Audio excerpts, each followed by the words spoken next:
At first light, the savannah seems almost wholly quiet, soft, untouched. A pale gold spreads across the horizon, brushing the tall grass with a warm glow that hides how cold the night truly was. But the camera drifts lower, slipping between blades of swaying grass, gliding through morning haze, and settling on the motionless shape beneath an acacia tree. This is Naira, young lioness, barely in her prime, her body stretched out like a fallen statue. Her flanks rise and fall with slow, heavy breaths, deeper than any normal lion's sleep. There is an exhaustion here that clings to her like shadow, a weight far heavier than the long night she survived. She is not resting. She is sinking.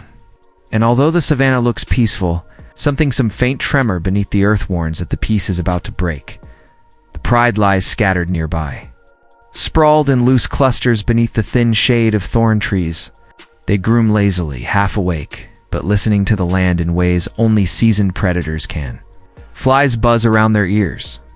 A soft breeze carries the scent of dust, dry leaves, and faraway water.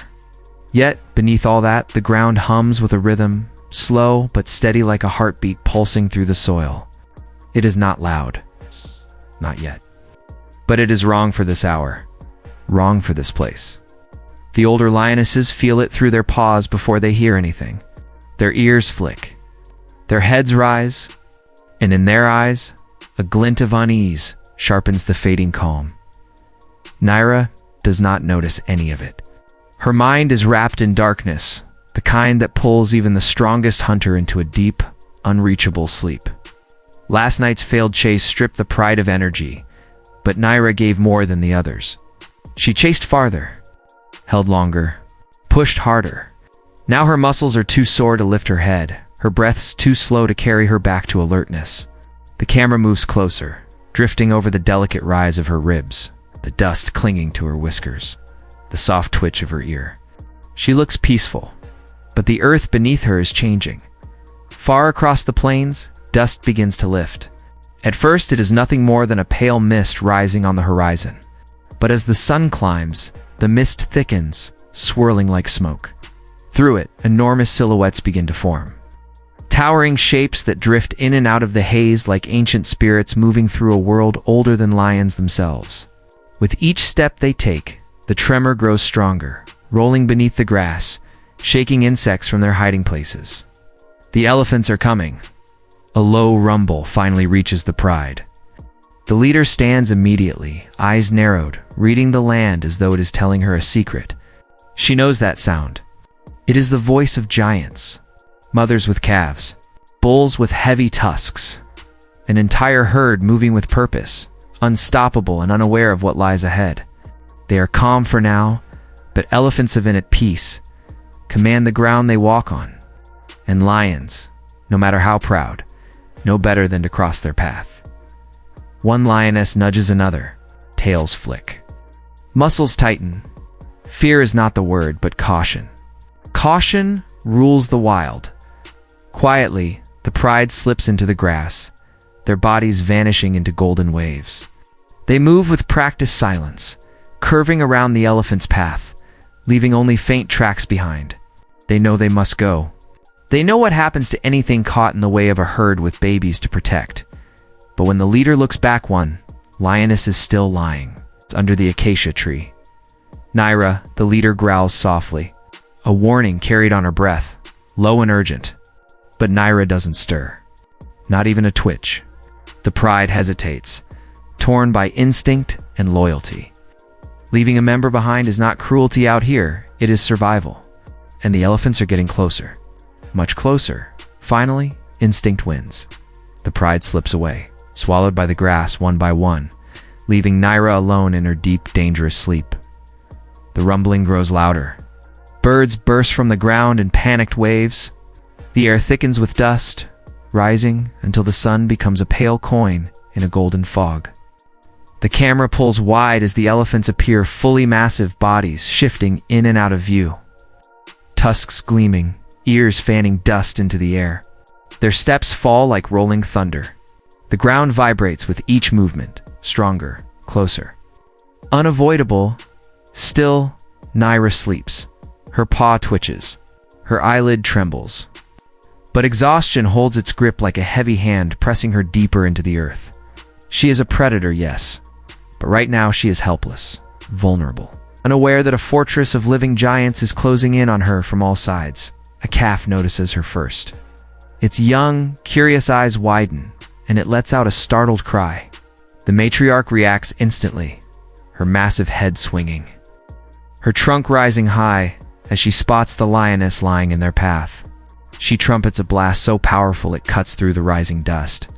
But momentum is a beast of its own. The herd cannot stop. Not fast enough. Not with calves in the center, chaos erupts. Elephants shift direction too quickly, bumping into one another. Calves stumble. Mothers panic. The earth shakes violently, pounding like a drum. Dust erupts upward, swallowing everything in a golden storm. Enormous feet strike the ground inches from Naira's ribs. A trunk swings past her sleeping form. A tusk flashes dangerously close to her flank. And still, she does not wake. The camera dives close, capturing the moment the savannah holds its breath. A moment where a single wrong step could end everything, until it. Scream high, sharp, filled with fear. A calf's cry slices through the storm. Naira's eyes snap open. Confusion floods her face, then terror. She sees shadows towering over her gray walls, shifting, stomping, screaming. The ground trembles beneath her chest. The air vibrates like something alive. She is pinned by shock. It's too stunned to move. The herd is still coming, and she is still on the ground. This is the moment the calm ends. This is the moment survival begins. The world returned to me not with sight, but with vibration, a deep rolling tremor that pulsed through the soil beneath my ribs. At first it felt like a dream, a leftover echo from the hunt that had stolen the strength from my limbs. But then the tremor came again. Stronger, heavier, as if the earth itself was gathering its breath. I stirred, barely lifting my head. Darkness still clung to my mind like wet moss, refusing to let go. My ears twitched, but the sounds around me were muffled, distant, swallowed by the fog of exhaustion. I didn't know my pride was gone. I didn't know they had slipped away, leaving only their fading scent as proof they had ever been near. Something in the silence felt wrong, a wrongness I could not yet name. And then, the first trumpet shattered the morning. It didn't just pierce the air, it tore through it, a raw, ancient sound that vibrated inside my skull and lit my instincts on fire.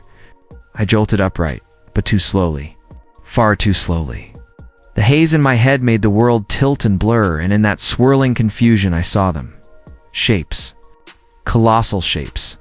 Moving through the dust like walking cliffs. They were close. Much closer than they should have been. My heart slammed against my ribs as the dust clouds swallowed the sky, turning day into a strange golden dusk. Birds exploded upward in frantic spirals. Hooves thundered. The air became thick, choking, trembling with the might of giants who did not know I was lying at their feet. I tried to move. My legs trembled beneath me, refusing to obey. The earth shook again, harder this time, a wave of vibration that rippled through my bones. Then I saw her, the matriarch. Her silhouette loomed above me, tusks long as fallen branches, ears spread wide, eyes burning with protective fury. She wasn't charging. She wasn't attacking. She was warning.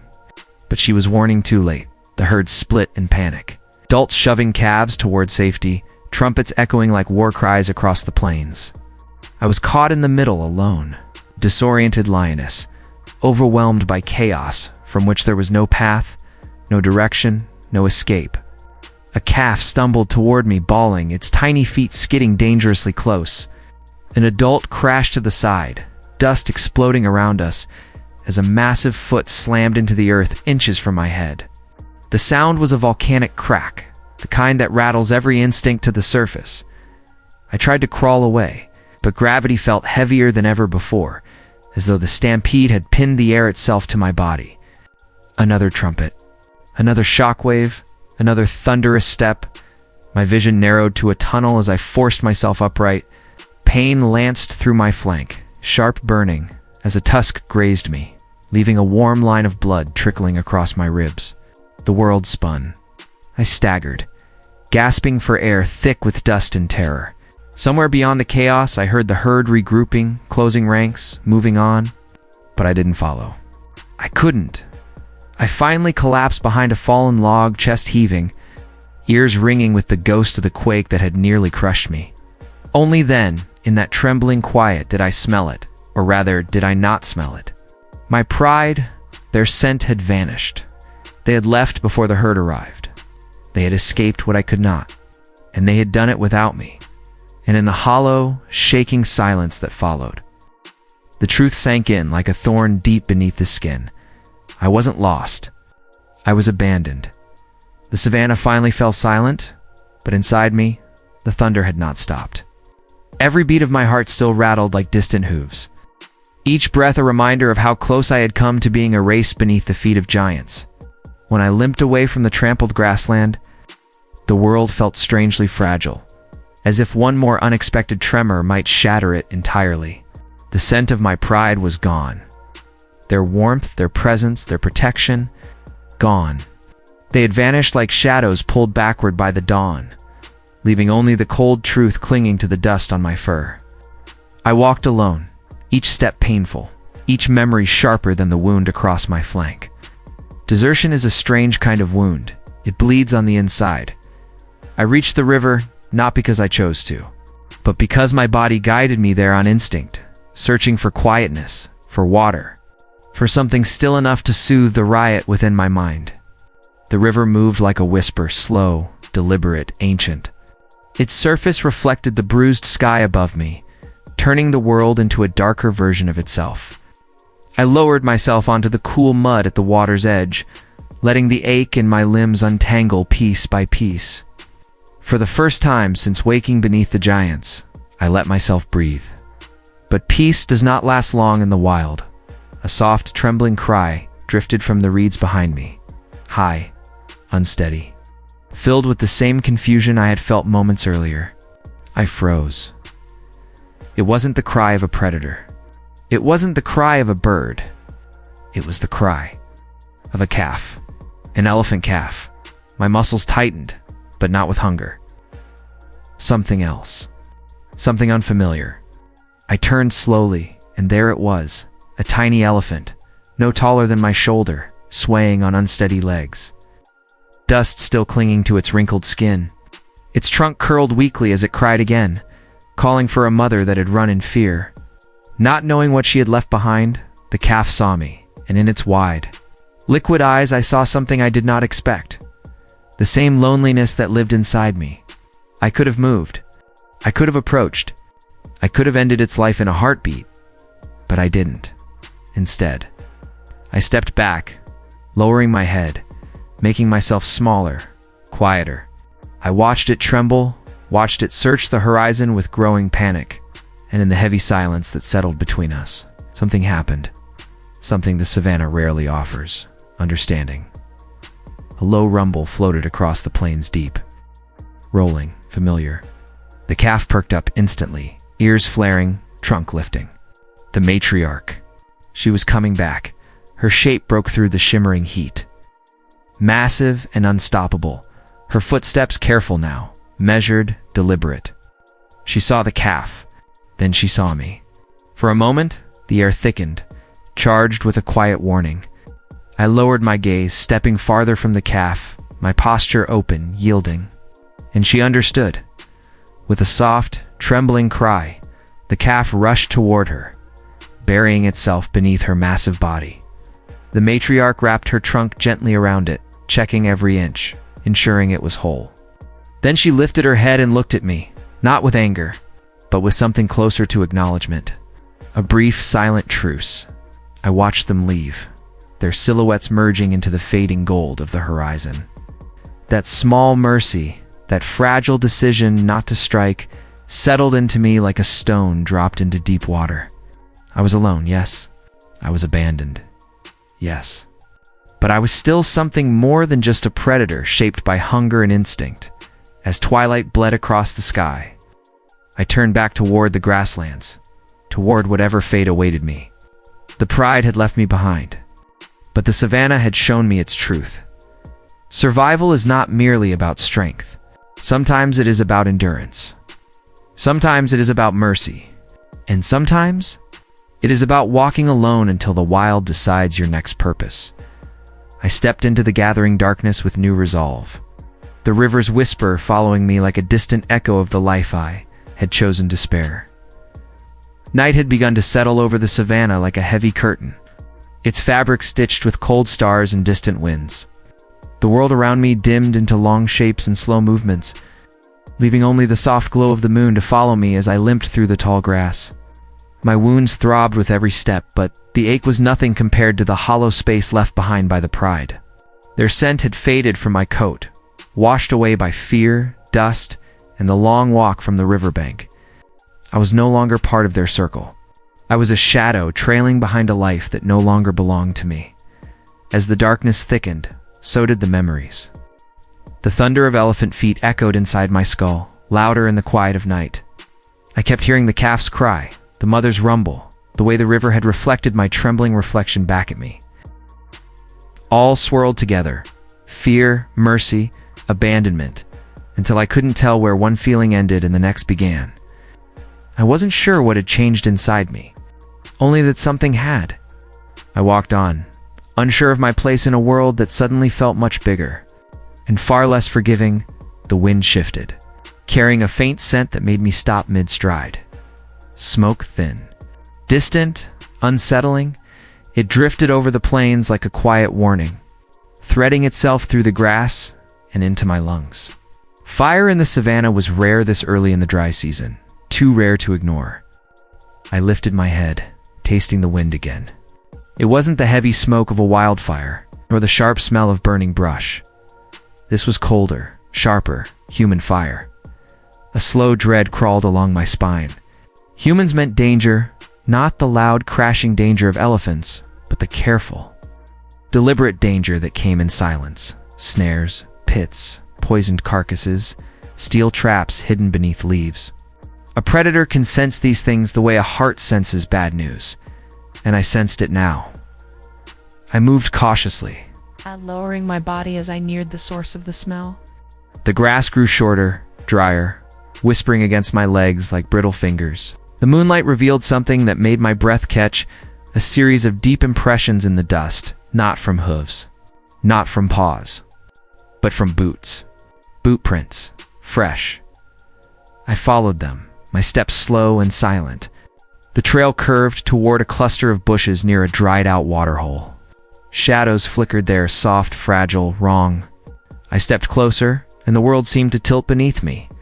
In the clearing lay a zebra mare, collapsed on her side, her breathing shallow and uneven. A snare tightened around her front leg, cutting deep into the flesh, metal glinting faintly where the moonlight touched it. Her eyes rolled toward me wide, terrified, pleading. She kicked weakly, but the wire only tightened. She wasn't prey. She was trapped, and suddenly the savannah felt suffocating. I should have walked away. A lioness alone, wounded, weak, had no business standing near a panicking zebra. Instinct told me to retreat. Instinct always knows the rules of survival. But something else, something I didn't recognize until now, held me where I stood. The same thing that made me step back from the lost elephant calf. The same thing that kept me watching the matriarch, instead of attacking her young. The same quiet pull inside my chest. The zebra cried out again, her voice sharp and full of despair. I stepped closer, my movements slow, deliberate. She tried to lift her head, but exhaustion dragged it back down. The snare had been set with cruel precision, meant to hold until the poachers returned. They would come back. And soon, I felt the grass shift under my paws as I circled her, studying the wire, the ground, the scents. I didn't have the strength to break the snare. Not with my wound throbbing, not with my legs shaking from the long journey. But I could stay near her. I could keep the scavengers away. I could buy her time, a little more time, in a world that rarely offered any. The night grew colder. Crickets fell silent. Even the wind held back its breath as I settled into the grass beside her, close enough for my warmth to reach her flank. She blinked slowly, her fear softening just a little. Two wounded creatures under a bruised sky, two beings left behind by the ones who should have protected them. Hours passed. The moon climbed high, then drifted behind a thin veil of clouds. Every sound made my ears twitch. Hyenas laughing, far off, owls sweeping low, insects rustling beneath the soil. Yet I remained still, guarding her, even as exhaustion pressed heavily on my bones.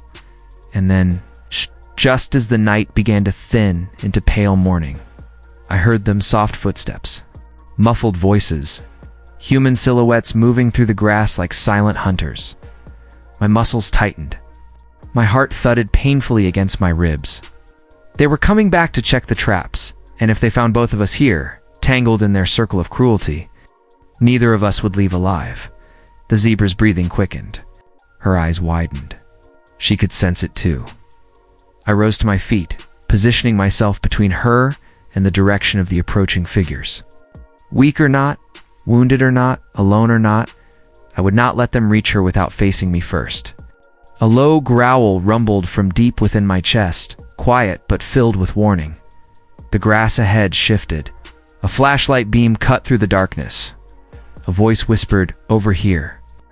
And in that moment, standing on trembling legs beneath the fading stars, I realized something with startling clarity. I was no longer just a lioness who had survived the giants. I was something else now, something the night itself had shaped. I braced myself, eyes narrowing, breath steadying. Ready to face the darkness stepping toward me, the beam of the flashlight cut across the grass like a blade of white fire, slicing through the thick silence that had wrapped itself around the clearing. I lowered myself instinctively, muscles tensing even as pain pulsed through my ribs. The zebra behind me trembled, her breath coming in short, sharp bursts, the snare digging deeper each time she struggled. I felt her fear against my flank, and something inside me hardened. This night, this cold, breathless night was not going to end the way the humans planned. Three figures moved closer, their steps slow and deliberate. I could hear the soft crunch of dry grass beneath their boots. My ears tracked every sound, every whisper of cloth, every shift of weight. These men did not walk like rangers. They moved like shadows that knew exactly what they came to claim. One of them lifted the light higher, sweeping it across the bushes until it landed on the trapped zebra. "Caught a big one," he muttered in a low voice. He took a step forward. I rose. A deep growl rolled out of my chest before I even decided to make it. It was instinct, old as the bones buried under the savannah, a sound meant to freeze anything that dared approach. The flashlight beam swung toward me, stopping dead when it reached my eyes. The man holding it cursed under his breath. "A lion," he whispered. Another voice answered, "She's wounded. She won't fight." They were wrong. Wounded things fight the hardest. I stepped forward, slow and deliberate. The grass brushed against my legs, whispering faint warnings. The men tensed. One reached for something at his belt, metal glinted. A snare setter, maybe? Or something worse. My breath grew heavier. The zebra whimpered. Time thickened. One man lifted his arm to scare me off, shouting and waving the light. The sudden brightness stabbed into my vision, but I held my ground, blinking against the glare. I didn't retreat. I didn't flinch. I didn't give them the satisfaction of seeing fear. Instead, I took another step. The men froze. For a moment, a long, trembling moment, we stared at each other, and the night itself seemed to stop breathing. I could feel the earth beneath my paws, the pulse of the injured zebra, the distant rumble of thunder far beyond the horizon. Everything sharpened into a single truth. If they reached her, she would die. If they reached me, I would die. But if I held this line, perhaps both of us could live a little longer. One of the men hissed, "Forget the carcass. Leave it. We'll come back when it's gone." The others hesitated. They looked at the zebra, then at me, then back into the darkness beyond us, as if imagining what else might be watching. The savannah has a way of staring back when danger creeps too quietly. Finally, the man with the flashlight stepped back. "Not worth it," he said under his breath. "Let's go." Boots shifted. Grass bent. The light lowered. Their silhouettes shrank into the shadows as they retreated, muttering curses, fear, and frustration under their breath. In seconds, they were swallowed by the darkness. Gone, but not far. Never far. I waited long after the sounds faded. The night pressed in again, heavier, colder. I turned to the zebra, her body shaking violently.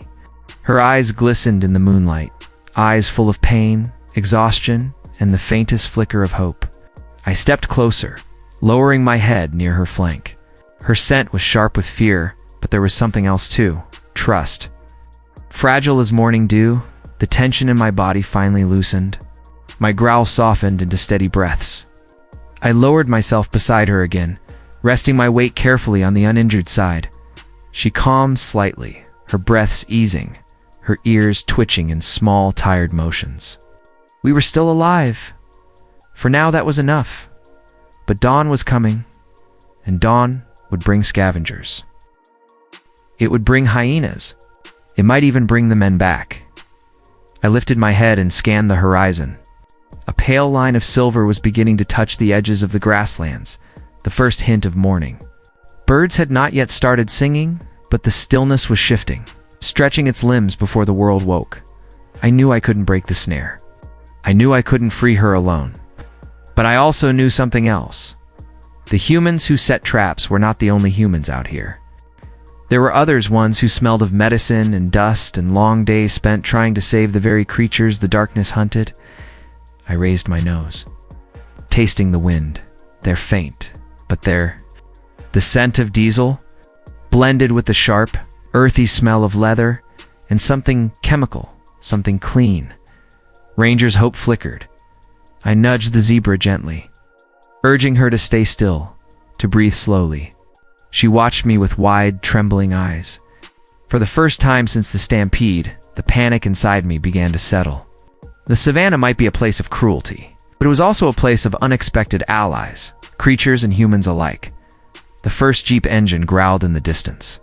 I stood again, weak but steady, positioning myself between the zebra and the approaching sound. This time, I did not growl. This time, the fear in my chest felt different. Not a warning, but a question. Would they help her? Would they chase me off? Would they save both of us? The grass parted. The headlights swept across the plain, and as the world brightened with the first touch of dawn, I braced myself for whatever came next, not as a forgotten lioness, but as a guardian of a creature far more vulnerable than myself. The rumble of the approaching Jeep crawled across the savannah like distant thunder, rolling low and steady through the grass. The zebra beside me trembled harder, her sides rising and falling in uneven waves. I turned my head toward her, giving a slow, deliberate blink, the quiet language of comfort, in a world that rarely offers any. The metallic scent of her blood mixed with the dry smell of the night air, and for a moment, I wondered if she would survive long enough for help to reach her. Headlights bloomed through the grass, yellow and hazy, cutting wide arcs across the dark like two awakened suns. The hum of the engine grew louder, stronger, more certain. These were not the soft steps of poachers. These were the impatient, purposeful movements of humans who belonged to daylight, humans who walked the line between compassion and duty. I rose to my feet, though my legs wobbled beneath me. The ache in my flank sharpened with the motion, but I held my stance. The zebra watched me with wide, glassy eyes. I could feel her desperation like heat rising from the ground.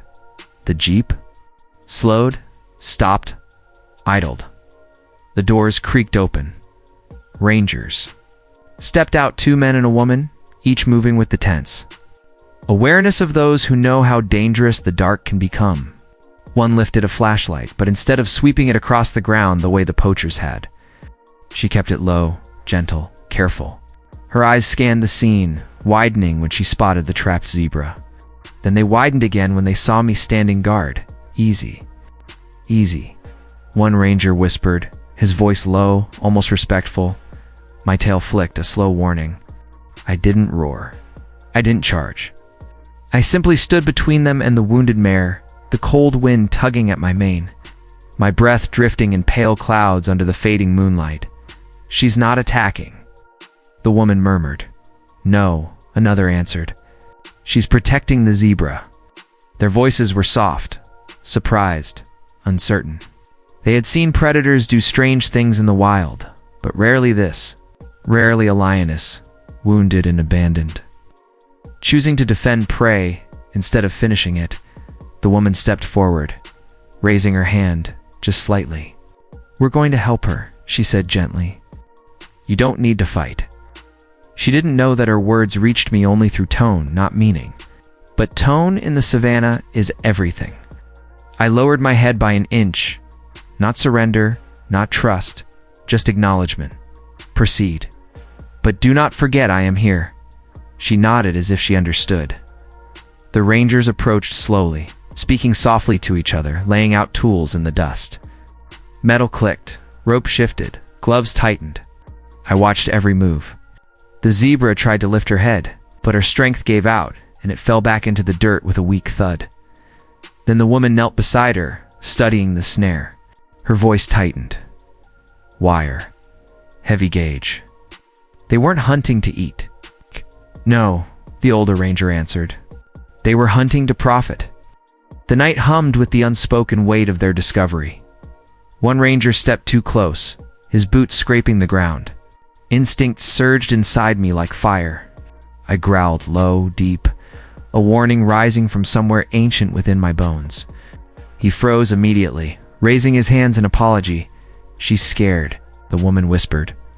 "No," the older ranger corrected. "She's protecting." There's a difference. The grass rustled as dawn finally began to pry open the edges of the sky. A faint blue spread across the horizon, softening the darkness into something gentler. Birds began to stir, their early calls weaving cautiously into the silence. The rangers worked quickly. Pliers clicked. The wire resisted, then groaned as it loosened. The zebra cried out once, a sound full of pain, and I flinched despite myself. The woman stroked the zebra's neck, whispering soft human words I couldn't understand. But their tenderness carried across species, and then the snare snapped free. The zebra gasped, her breath sharp and trembling. She didn't stand. She couldn't. But her leg was no longer trapped in the metal jaws that had held her through the night. The woman pressed bandages around the wound, hands steady even as the zebra quivered. Beneath her touch, only when the mare's breathing steadied did the woman look at me again. Not with fear, but with something softer. Gratitude, perhaps. Or wonder. "You kept her alive," she said quietly. The older ranger stepped closer, but carefully. He studied me with eyes that were darker and quieter than the others, eyes that had seen many things left behind in the wild. "You're hurt," he murmured. "Your pride leave you?" My ears twitched. Something heavy shifted in my chest. He exhaled slowly.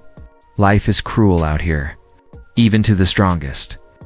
The wind pressed against us, carrying the first warmth of sunrise. The rangers backed away, giving me space. They lifted the zebra gently onto a canvas stretcher, preparing to transport her. She watched me as they worked, her eyes softer now, touched by something like recognition. I stepped toward her just once. She blinked. Then they lifted her into the Jeep. The engine revved low. Dust swirled around the tires. The woman gave one last look at me, as though she wanted to say more. Then they drove away, leaving only soft tracks in the earth and a faint echo of human voices fading into the dawn. Silence returned, deep, vast. Heavy enough to sink into the soil, I stood alone again, the grass brushing gently against my legs. The horizon brightened into gold as the sun rose, stretching long shadows across the plain. A soft ache rippled through me, not just from the wound, but from something deeper, something born the moment I chose to stand between danger and the defenseless. The night had tested me. The dawn had revealed me. And the savannah, ancient and unblinking, seemed to watch with a quiet truth. A lioness is not defined by the pride that leaves her behind, but by the lives she chooses to protect when no one else will. I turned away from the fading tracks of the Jeep, the wind brushing through my mane like a whispered promise. A new day awaited, and I stepped into it alone still, no longer lost.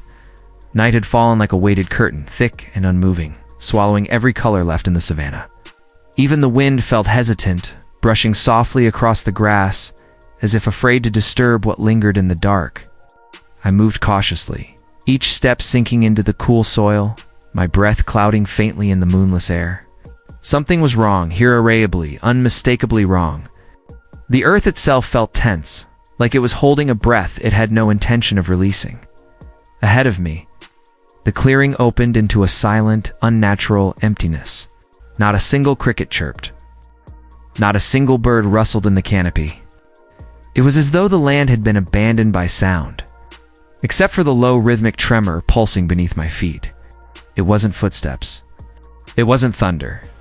It was deeper, older, like the heartbeat of something buried far below the roots. My instincts urged me to turn back, but the story unfolding in this wilderness demanded a witness, and so I pressed forward as I stepped into the open. The moon finally slipped between two drifting clouds, spilling a thin line of pale silver over the landscape.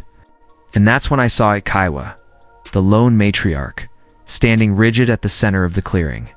Her body was angled protectively toward something behind her, her tusks glinting, her eyes fixed on the shadows swirling at the tree line.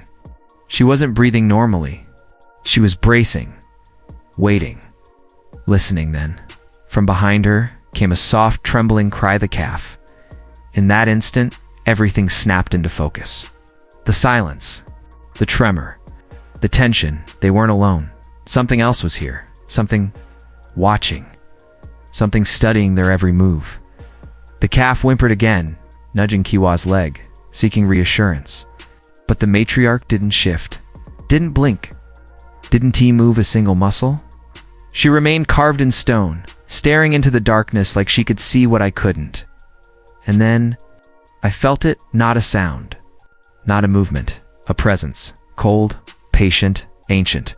It slithered through the air like smoke, brushing against my senses, pricking the back of my neck with invisible claws. The shadows deepened, pooling unnaturally at the edges of the clearing, as if the night itself was being pulled inward by something hungry. Kiwa let out a low rumbala warning, steady and controlled. The calf pressed closer to her side, and I realized with a sinking dread that whatever was waiting out there had chosen its moment carefully. The savannah wasn't quiet by accident. It was quiet because everything else had already run. I steadied myself, narrowing my eyes into the darkness, trying to catch even the slightest shift of shape or color. But the shadows were impenetrable. They clung to each other like a living fog, hiding something with deliberate intent. Another tremor pulsed underfoot, closer this time, heavier, hungrier. I tightened my grip on the camera slung across my chest. Though what comfort it could offer here, I didn't know. The air tasted different now, almost metallic, charged with a tension that made my chest tighten. Kiwa's ears twitched. The calf trembled, and the silence thickened into something suffocating. Whatever stalked them was no ordinary hunter. This was a threat that the land itself feared. A threat that moved like a ghost, but struck like a storm. And as Kiwa's final warning rumble echoed through the clearing, dark and low, the shadows finally stirred. As if something enormous had just opened its eyes. The night was no longer watching. It was waking up. The first hints of sunrise crawled across the horizon, pale gold spilling tentatively over the savannah like a fragile promise. The night had held its breath for hours, leaving only the lingering tension of unseen watchers and distant echoes of chaos. I moved cautiously, my muscles stiff and sore, every sense stretched taut like a string vibrating to some unseen melody. The events of the past days pressed heavily against my chest. The stampede, the betrayal of my pride, the terror of the poachers, and the fragile trust between predator and prey. And yet, there was something in the soft morning light that whispered of redemption, of survival, of the quiet power that comes from enduring. The zebra was gonna safely transported by the rangers. But the memory of her eyes, wide with desperation, lingered like smoke curling in my mind. Kiwa and her calf were near, grazing cautiously at the edge of the riverbank, their ears flicking to every faint sound. I approached slowly, muscles coiled, senses alert, yet the tension in the air had softened. There were no poachers, no giants, No immediate threat only, the subtle rhythm of life continuing in a land that refuses to pause for anyone. No matter how wounded, I paused by a shallow pool. The reflection of my own face staring back at me from the water's surface. My flank still ached where I had been grazed by a tusk. My ribs still throbbed with the memory of chaos. But there was something in my eyes that hadn't been there before. Depth. A patience. A recognition of the fragile interconnection of all things in this wild place. Life here is a balance, I realized. A series of silent choices between survival and compassion, instinct and restraint, fury and mercy, and I had made my choices. From the edge of the riverbank, I watched Kiwa and her calf move closer to the water, testing each step carefully. The calf's trunk flicked, touching the water before it curled into its mouth. Tentative, but brave. The mother followed, offering her guidance without pressing, showing that even giants carry their own tenderness. I stepped back, giving them space, and for the first time in days, allowed myself a moment of quiet. The dust of the plains, the echoes of trumpeting elephants, the trembling breaths of those I had protected, they all seemed to settle around me, woven into a tapestry that spoke of endurance and empathy. Of survival tempered by understanding. A soft breeze drifted across the grass, carrying the distant scents of the savanna, the wildflowers, the dry earth, the faint musk of other predators beginning their day. I lifted my head, inhaling it all, feeling the pulse of life and death intertwined beneath the open sky. Even though I had been left behind, even though the world had turned against me at times, I was still here. Still standing, still watching. The savanna had taught me its harshest lessons and its quietest truths. That survival is not just about strength, and courage is not always loud. Sometimes it is quiet. Sometimes it is measured. Sometimes it is choosing to protect another, even when you have lost everything yourself. I turned toward the horizon. Letting the golden light wash over my fur, my shadow stretched long and lean across the earth, reaching toward the rising sun, reaching toward a new day where each heartbeat mattered. And each life, giant or small, was a story worth honoring. The herd of elephants moved off into the distance. The calf safely nestled at its mother's side, their forms shrinking into the landscape. The savanna exhaled, releasing the tension of the night into the early morning, whispering a simple truth that settled deep within me in the wild. The strongest are not always the fiercest. And survival is not just about living, it is about understanding, mercy, and the quiet courage that endures long after the dust has settled, and as the sun rose higher, warming the earth and illuminating the wide, endless plains, I stood alone yet not lonely, a witness to the delicate balance of life, a survivor of giants and shadows, and a keeper of the quiet truths that the wilderness teaches only to those who choose to endure. The savanna stretched endlessly before me, golden, alive, and indifferent, and I stepped forward, into its light, into its vast unknown, carrying with me the story of fear, mercy, and the profound strength that comes from surviving when everything else has tried to break you.